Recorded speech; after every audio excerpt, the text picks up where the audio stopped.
Alright my darlings, so today we're getting into the first half of the main story of Series 3, that being Bully and his pack of rats against Fox and the remaining members of the Farthingwood community for the dominance of White Deer Park.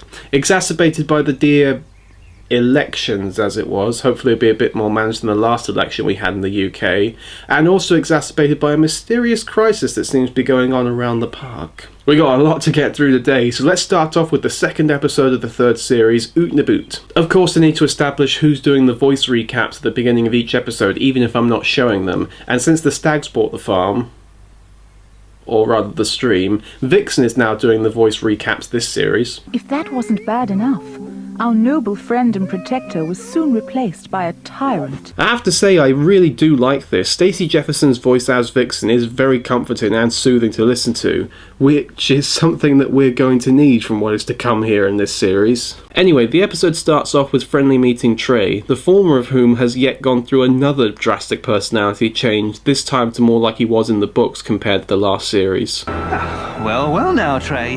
What a delightful surprise. I don't think we met since you became leader of the herd.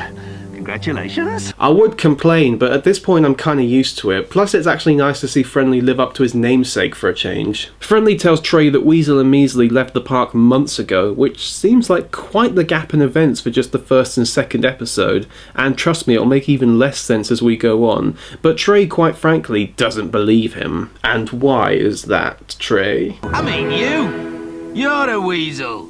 I'm a weasel? I'm glad you admit it. Does a weasel have a bushy tail like this one?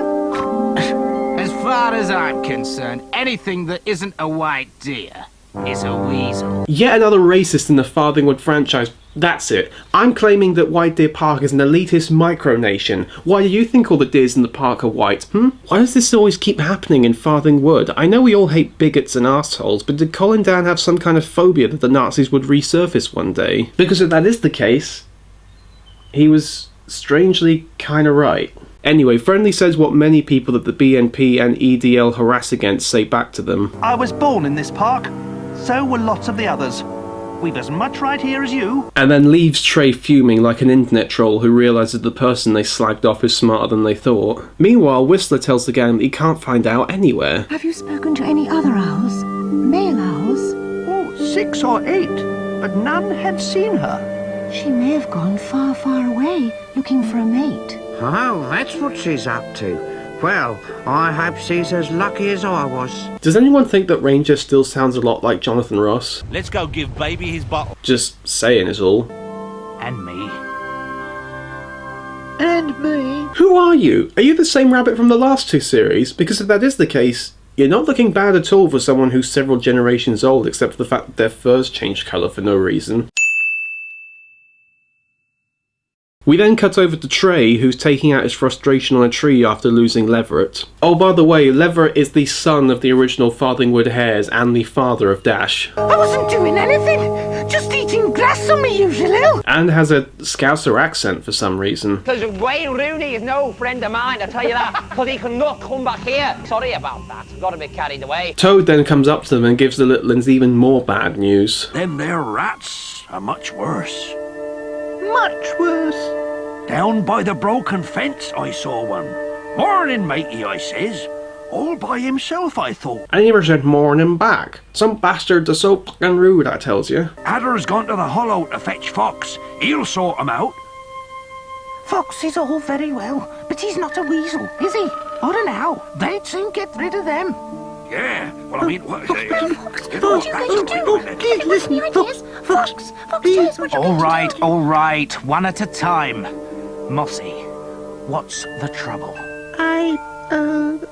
I don't like them. Like who? Rats! I seen lots of 'em, didn't I, mateys? Down by the broken fence. So the penny finally drops, and now the news of the rats is all amongst the Farthingwood community. So now that they know about them, what are they going to do about it? Well, they go to the still ridiculously shaped rock. Seriously, did Rattigan design this place? And even though they're pretending not to be home, they can still smell that there are a lot of them. Thank God that Jehovah's Witnesses can't do that. I can smell them. Yes, perhaps. But how many?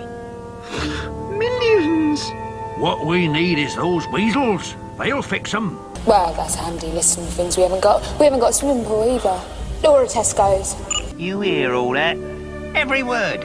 What did they say? That was me when I was at school, and yet I can still figure out that 2 and 2 equals 5. Who needs school anyway? So despite the fact that they know where they live and that they are in fact there, hell, Vixen even looks at a load of them right in the face, they decide to do nothing. Brilliant idea, Fox. Nothing gets better with age than a rat infestation, I always say. But there's a thought. If the rats are planning to actually take over the park, why haven't they done anything the last few months? Not a clue. But then again, these are the cream of villains and desperados in this world. I mean, Scarface? Pfft, all he'd done at this time frame had killed 3 residents of the park and Fox's daughter as well. But these guys? They put the frighteners on a mole pup a couple of months back. Truly intimidating. In the next episode, one of the main rats, Spike, begins his journey that I consider one of the highlights of the series, which begins with him meeting Toad. Morning, matey. Morning, matey. Spike, being the true coward that he is scared of the frogs. Yes, seriously, he's at least 3 times bigger than them and has claws and teeth. But oh no, they're slimy and green, I can't do anything. Anyway, Toad manages to befriend the rodent and begins to teach him the ways of the Oath and Farthing Wood. This not only begins the development of Spike as a character, but also the final development for Toad. Or rather, one of the only bits of development for Toad, but it is still one of the best parts of this series, but I'll get into that at the end. Then Trey comes in and starts acting like an elitist douchebag again, but Plucky plucks up the courage to talk back to the prick. Drink from the stream if you must, or wait until it rains and lap from puddles, but not here. Never here. I'll drink wherever I like. This is my pond, Toad's pond, everybody's pond, just as much as it is yours. Would you like your brains simply smashed in, sir? Or would you like them dripping from the trees over there? Of course, Plucky runs off and Bully shows up too, and here's the news as well. That balmy stag stamping about again, I see. He has ordered. Oh, leader, that only his herd can drink from the pond. That plays right into our hands, don't it now? If those other animals can't drink here, they'll have to leave White Deer Park to drink, eh? There's always the stream. Stream's poisoned. Ah, shush! Now we'll have this whole place to ourselves in no time. Easy! Wait for everybody to leave and then take over the park. It's not a bad plan, I suppose. Oh, except for one thing. What about the deer? They're not gonna leave, and the second they see you, you'll be like the rats in Demolition Man. This is a rat burger. Speaking of the stream, one of the rabbits goes over to drink. I don't know which one it is. It certainly doesn't sound like the rabbit we know. When who should show up? Don't worry, I'm your friend. I've got lots of friends who are bunny rabbits. In fact, I'd go as far as to say that all bunny rabbits are my friends. You're not David Cameron. You don't have to claim you have a friend of every ethnicity just to seem cool to others. So Hercule runs his mouth so much to the dying rabbit that he doesn't see Shadow drinking from the same stream. Must drink. Yes, you must drink from the stream with the dead fish in it! Or not notice that the rabbit is keeling over from its water, but when Hercule does notice both of them, he naturally seems to know that Shadow needs clean water to clear the poison from her throat somehow. Now we'll find fresh, clean water. It will wash away the poison. Or that will push water further down her throat and to her stomach and make her more sick. It's a bit of a gamble, really. But of course, the only clean water is in the pond, and who doesn't like people drinking from his pond? Good luck with that one, Hercule. In all fairness, it is actually rather endearing to see Hercule care so much for his mate, if only Whisper was like that in her series.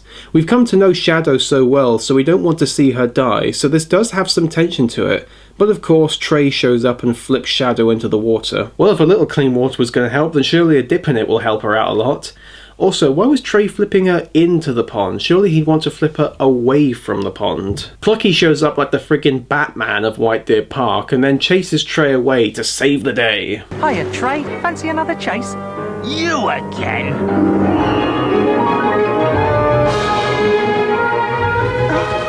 Seriously, can we get Plucky a cape and a mask for whenever he's doing this stuff? You remember Bat Hound? Well, this is Bat Fox. Despite the exhaustion, Shadow does recover, and then we then get Mossy's defining characteristic for the series. Badgers! Told you.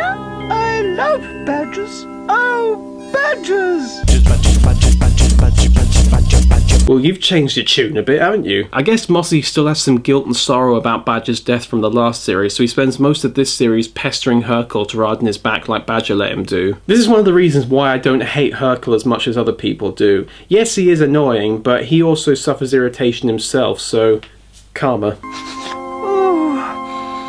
Oh, that badgery smell. The new Badgery Smell, available now at Boots, Superdrug, and all local perfumeries at only $19.95. Warning, do not use in the woods or in the presence of actual badgers. You will regret it. Severely. Meanwhile, Whistler finds out the source of the poison and goes to tell Fox, who has gone to meet Hercule and Shadow, who tells Fox about said stream, adding yet another problem on top of everything else. At this point, Fox should just be saying this. I'm too old for this shit. Thankfully, Shadow does eventually wake up, weak but alive, though it doesn't help that Trey has trapped them in and won't let them leave. Fox even suggests that he might want to kill them all. I'm afraid he won't let us out without a fight. Well, we're all nice and cosy, mateys. Let's sit tight till he gets bored and goes away. Oh, is that my stag friend making that impressive noise? He's come to kill us all. It's a bit drastic, don't you think? Then again, he spent all day talking to Hercule. I'd want to kill him too if I was doing that. But when they go out, he's no longer there. Where could he have gone? Shall I tell you? Plucky, what have you done with him? I told him that the other stags were getting friendly with his hinds. He was off like a rabbit. Good boy. Sly fox, aren't I? I am the shadow that runs through the trees. I am the howling you hear at night. I am Plucky! In the next episode, after Whistler has told him everything about the stream and why it's poisoned, and no, we never do find out why they're pouring it into the lake, it's just humans be bitches, yo. Fox calls the eldest members of Farthingwood together, and seeing them all there just really makes you realise how many of the original train has either left or died, and try to figure out a solution to the various problems that they're facing. Fox, I heard one of my bunny rabbit friends told me... is he quite well? I'm perfectly all right, thank you. He told me you were having a meeting of elders. I know I'm new here, but I'm quite old in other places. Carry on, Hercule. Could I be an elder, please? Of course, Hercule. You're quite welcome.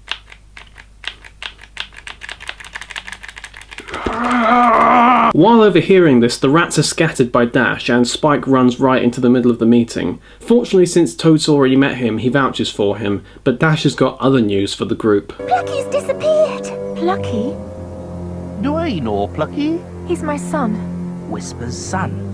And my grandson. He'll be a fox then. I wouldn't worry about that. You turn your back and he's just gone. That's what he does. He's the Orange Knight. And there's more. When I was asking for him, I met plenty other animals looking for friends and relations. Plucky is not the only one who's gone missing. I haven't seen my old dad for days. But naturally, many of the animals are worried about this, but there's little that Fox or any of the other animals can do right now, not helped by the fact that the rats are now actively taking on the bigger animals. So I guess now things are going to be a real rat race?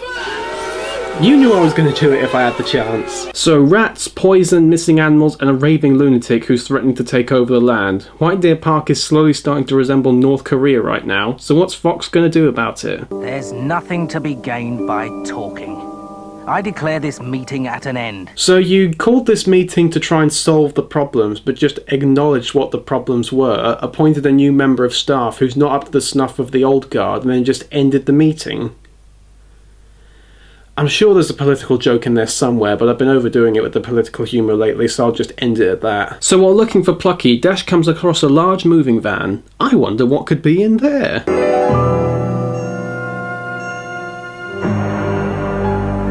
I love how the music actually goes. Dun dun dun! It's as subtle as a napalm enema, but it's funny anyway. Dash follows Plucky's truck, but despite her speed, she can't keep up.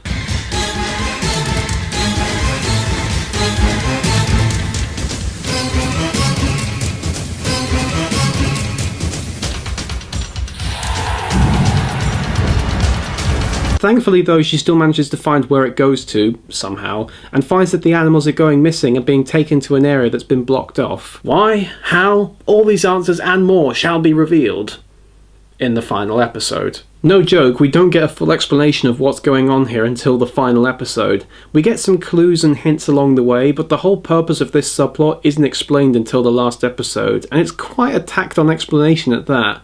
But we'll get to that when we get there. The sheep that Dash are certainly don't help shed light on the situation either. The big wall and the spiky top gates. What about it? What is it? What goes on there? Hey! I asked you a question!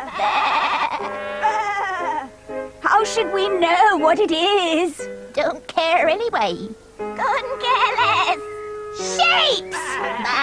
No, Dash, this is how you talk to a sheep. Bar-ram you. To your breed, your fleece, your clan be true. Sheep be true. Bar-ram you.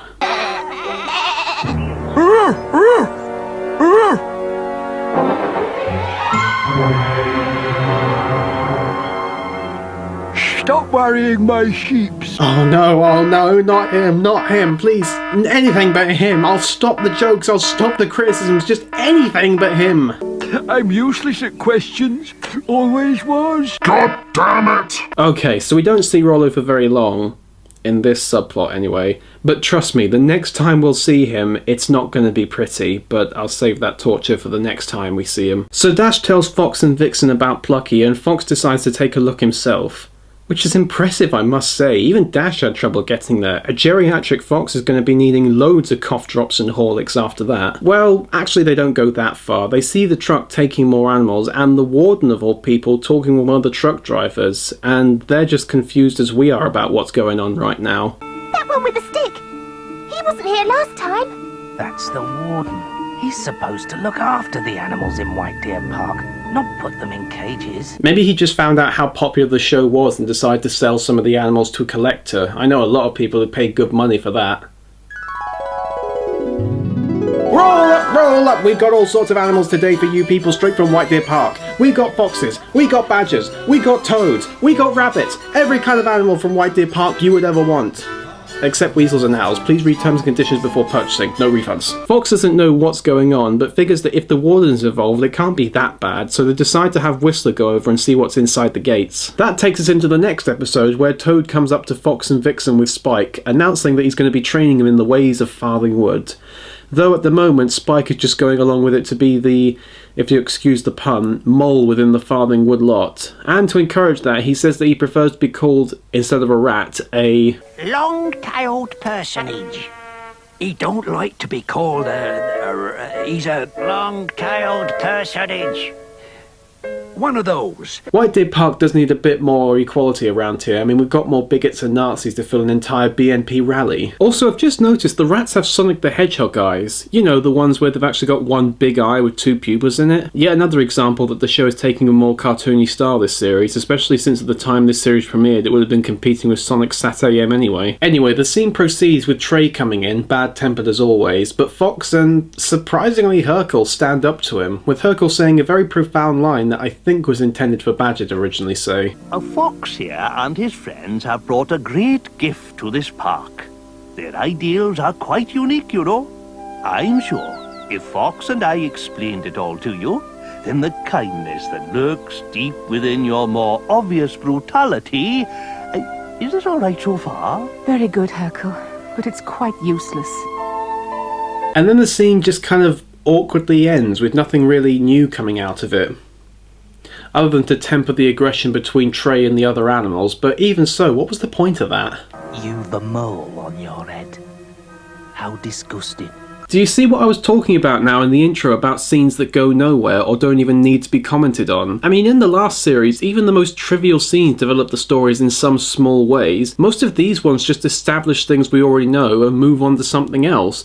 And while there can be some enjoyment in seeing our old beloved characters again, if you don't really know anything new, why even have these scenes at all? Anyway, Bully, who by the way I don't think I've shown enough of him saying his immortal catchphrase enough, so here's a montage of it. Who am I? Who am I? Who am I? Who am I?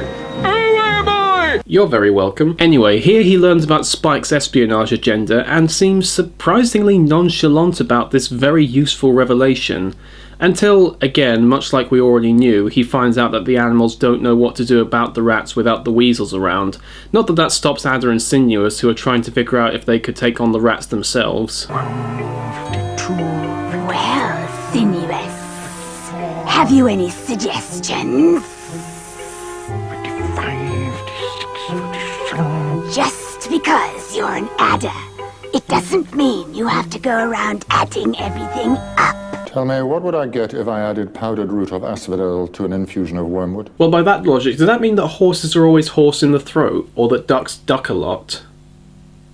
Although they do fuck. However, in a refreshingly dark moment, which if you may have noticed has been sorely lacking from this half of the series, Ranger and Charmer show up and start killing the rats, though that's quickly ruined by the slapstick of Bully tripping over one of the previously killed rats. Or that still could actually be quite dark depending on the way you think about it. Who am I?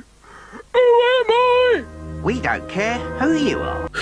A perfect mimic of the fans' reaction to Bully there. It's almost like the writers could see 15 years into the future to see how the fans would react to this series. A shame they didn't use that power to find jobs for them all 15 years from now. Since this video is going on for a bit long, I'll just sum up for as much as I can for the last bits of this episode. Despite the fact that if they killed him right there and there, they'd be ending the ratty revolution, the foxes let Bully taunt them on how they'll never kill all the rats, there's just too many of them, and then does a reverse Godzilla by retreating into the water and bullying off. The foxes then converse about how they think he might be right and that they don't know how they could beat them all. When I lived in town, I ate nothing but rats. I'm used to them. But him... Ugh. He's right, though. We can't beat them. I don't see how we can. Which begs the question that if an entire family of foxes, including one who ate nothing but rats from when she was living in the city, can't get rid of all of these guys, how exactly are a couple of fuck-up weasels and a pompous old owl going to help them out? Again, why exactly I don't know, since the weasels are only twice the size of the rats, and there are animals in the park 50 times the size of the rats, and yet they're not scared of them. I have no idea. I mean, yes, weasels do have a reputation for killing rats, but it's not like this show is operating on pure logic right now. Speaking of which, the next episode is almost entirely focused on the weasel and owl-based subplots, but I will divulge about what happens in this episode for the fox storyline as well. Yet another meeting is cool, but this time they actually decide to do something for a change. And yet it's not about the rats, it's about the missing animals. You remember, that plot point from 2 episodes ago. You took your time in checking that one out, didn't you, boys? Anyway, Dash begins to get depressed without Plucky in quite a genuine tender moment, and decides to get herself deliberately captured in order to find out what's going on. Industrial... espionage? Okay, even by my standards that was bad. After Dash fails to get taken, Whistler goes off to find out what the big fuss is all about. I'm too old for this. No, I said Fox should say that. Though to be fair, you're about as old as he is. Whistler lands in the compound with his expected amount of grace and finds Plucky, who explains a little bit about what's going on. I don't understand. What's going on? What is this place? Isn't it obvious? It's an animal sanctuary, same as White Deer Park. The humans must have reckoned there were too many of us over there, so they've brought some of us in here. Oh, I see. Of course. Yep, that's right, relocating animals to help the overcrowding problem. I didn't even know that was a problem. I mean, I remember some people talking about it early on, but it wasn't like this is a big epidemic. But yeah, that's a bit of an explanation, but we won't find out why they're doing this in general until the very last episode. Plucky says that he's happy there, especially since he gets to be lead fox, though I guess that's a bit of a default since he's the only fox there, but wants to come back soon, of which he will, and Whistler helps a young mouse get back to White Deer Park, or at least he tries to. Are you flying back? Sorry? To White Deer Park? Yes, in a minute I will. I must get back. My mate, he's useless without me. Well, Tell Dash I'm faster than ever. Tell her we'll race again soon.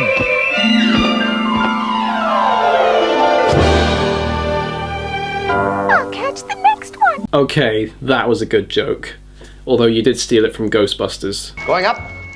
I'll take the next one. The next episode begins with the animals finding out about the stag's rut. For those who don't know, a rut is a show of superiority amongst bucks of long-horned creatures by bashing their antlers into each other for either continued acquirement of the position of alpha male or to impress the chicks, as it were. I would say this is stupid, but I've actually seen human adult males do this before, and it actually worked for them, despite their concussion, more so than any chance I've had to try and impress a lady myself. Anyway, Charmer, Ranger, Vixen, Hercule and Mossy watch as the stags literally butt heads with each other, but no matter how hard the oddly coloured young bucks try, they just can't beat Trey. It's a shame that they're deer and not bullocks, because I can't do my raging bull joke here, though this line is actually quite funny. Come on, the one who isn't Trey! I wish that's how crowds of people would actually cheer at real fights. I mean, these days it seems that everyone at a WWE match is crying for a person that's not John Cena. While that's going on, Fox does the thing that he spends most of this half of the series doing.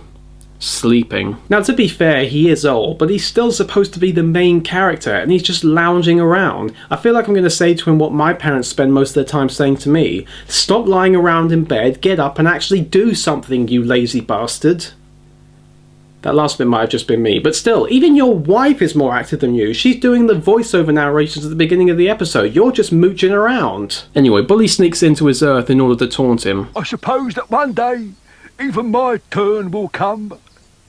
But it's a comfort, Foxy, is it not, as one gets older, to watch one's family growing and growing and growing? Helped by the element of inbreeding, of course. I mean, we do have a few mutants here or there, but our numbers are... Something will become a real problem if we don't put a stopcock on it. I will say this is one of the best Bully moments in the series. He's being premeditated, intimidating, or as intimidating as he can be with that voice. He's controlling the situation, he's doing everything a good villain should do. He's becoming a proper Rattigan. So, now that he has Fox exactly where he wants him, what's he going to do? I suppose you've come here to kill me. You may very well succeed, but I'll kill at least one of you first, and you'll be that one.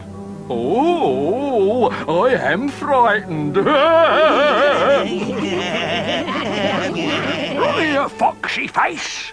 I didn't come here to kill you this time. Just a nice, friendly visit to tell you to clear off. You and your whole lot. Actually, he's right. Why don't you just kill him? He's weak and you've got the advantage in numbers. This isn't the time to be honourable. Just ice the ginger bastard and claim your booty. But no, they just run their mouths at Fox, and after, yep, absolutely nothing in the story progresses in any way, the rats just run off. Admittedly, it's nice to see a really good hero-villain face-off scene, kind of like Sherlock or Moriarty. But if there's actually nothing going to happen in this scene, why are they even in the show? I know it seems as if I'm complaining about the ideas of things not happening a lot, but we're at episode 7 now. Just think about how much stuff had happened by the time we got into this point last series. Winter had passed, Badger got ill and came back, Weasel was made a double agent, Scarface had killed Mrs. Vole and Mrs. Hare, he and Fox had had their new cubs, Whistler had gotten whipped, Al had had a major, if short, but still very intense character development, and Dreamer had been killed. Whereas, what are the major events that have happened in this particular story arc so far in the series? The rats have arrived and done nothing. Trey might become the next leader of the park and has just thrown his weight around. The stream has been poisoned, though mostly we seem to have forgotten about that. And some of the animals have gone missing, which has been made a total non-issue by this point. I apologise if I seem to be nitpicking here, but when I watch Farthing Wood, I expect high stakes and big developments. And so far we get one of those at least once every 2 episodes. This is one of the situations where I feel they could have cut out one of those subplots to help aid the development of this one. However, despite that, Fox now decides to finally do something about the rat problem. So the predators of Farthing Wood gang do strike on the rats eventually, despite their surprise attack being scuppered by Bully's other right-hand man, Brat. They do a good job in striking down their numbers. Shit in biscuits, talk about a quick meal. I mean, he's going to be riding around in there in her stomach. Though I suppose snakes do actually like that sensation. The battle is sadly cut very short, so we don't get to see a whole lot, but by morning all the gang return, and despite a stalemate victory, Fox is naturally not all that enthralled. We did win! We did! The Badgers must have killed 50 rats each! And Adder and Sinuous, they were magnificent!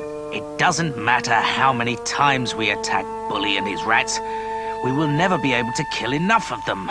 Every hole in the forest has a rat's nest in it. Litters of healthy new youngborn every few minutes. They grow to fighting size between one full moon and the next. More and more all the time. But if we attacked every night... There's not enough of us, Ranger. And look at us. How long could we keep it up? You need pest control, Fox. Call this number now in the next 25 minutes and I'll throw in weasel protection to prevent future annoyances coming back to the park absolutely free. Or here's an idea, Foxy. I'm just spitballing and I'm just saying. Go and get the warden! We established that he's still around and he's supposed to be protecting you, so why don't you go and show him the rats like you did with the poachers and he can sort the buggers out for you, no problem. That's his job. Oh yeah, another thing that had already happened at this point in the last series. Fox has outsmarted the poachers about 5 different times. Anyway, we come down to a very interesting and genuinely important scene where Bully snatches Spike and makes sure that he knows what side he's on.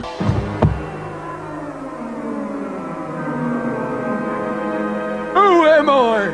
Who am I?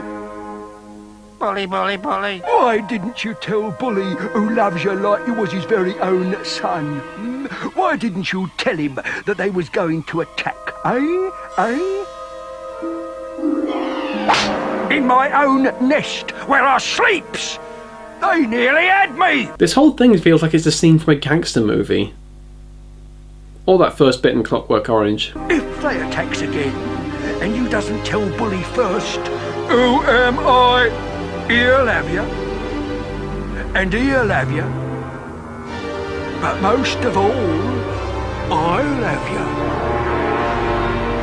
Good boy.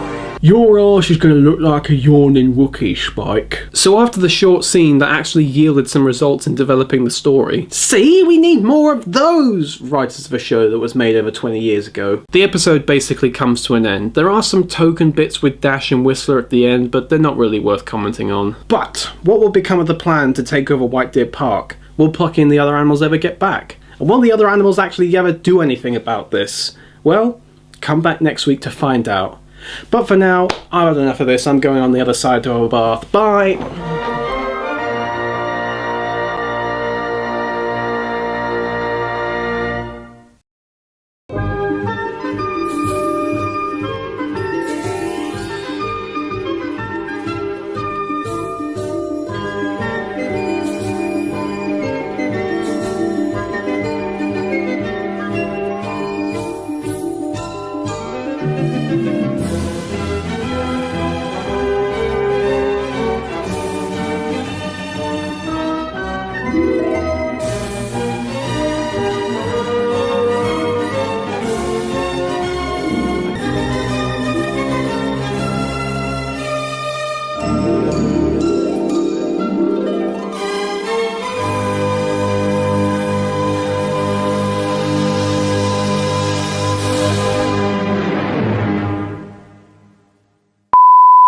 Farthing would... That's it! I'm claiming that Farthing... Oh. I couldn't even see that, but you probably heard it. These are the This not only begins the final development... This not only begins the development for... He plucks up the courage to start to try and talk back at the prick. I should have rehearsed that. No longer there. Where could he have gone? My voice broke a bit there.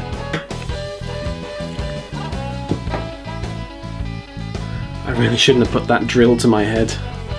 Baram you. Funny to think that the guy that directed that movie went on to do Mad Max. It's nothing but him. Anything but him. Nothing but him. That doesn't make any sense. There we go. Of 2 every episode. Oh, no, hang on. I got that wrong.